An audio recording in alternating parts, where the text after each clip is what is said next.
সামনে আরও ভয়ঙ্কর তথ্য আসছে এই ঘটনা ঘিরে।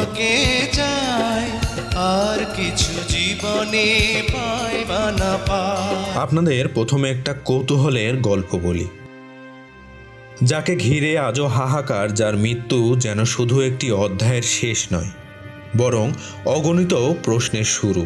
তার জীবনে শেষ সিনেমা প্রেম পিয়াসী, ডাবিং চলছে তখন। জীবন তুমি, আমার মরণ তুমি, কত আপন তুমি জানা না। বিকেলের পরন্ত রোদে ডাবিং থিয়েটারে দেখা হয়ে গেল আরেক নায়ক মান্নার সঙ্গে।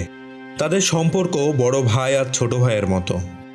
সেদিন মান্না সালমানকে বললেন, তুমি আজকাল অনেক ঝুঁকিপূর্ণ শট দিচ্ছ, এটা কিন্তু ঠিক না।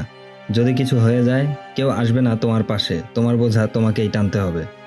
এই সাবধান বাণীর পিছনে ছিল এক নির্মম স্মৃতি।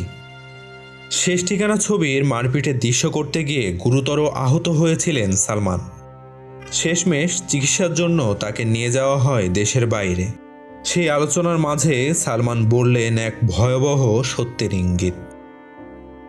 আর ঝুঁকি নেব না ভাই, এমন ব্যবস্থা করছি যাতে আর কোনো ঝুঁকি নিতে না হয়। তাকে সত্যি আর কোনো ঝুঁকি নিতে হয়নি। তার অবস্থা এখন সকল ঝুঁকির ঊর্ধ্বে। মৃত্যুর আগে সালমান যে কথাটা বলেছিলেন এমনি এমনি, মাত্র একদিন পর থেকে তাই সত্যি হলো। যা শুধু নির্মম নয়, মর্মান্তিক।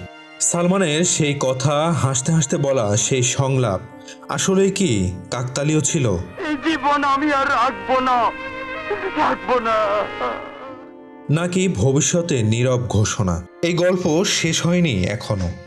সাবস্ক্রাইব করুন আমাদের চ্যানেল, কারণ সামনে আরও ভয়ঙ্কর তথ্য আসছে এই ঘটনা ঘিরে।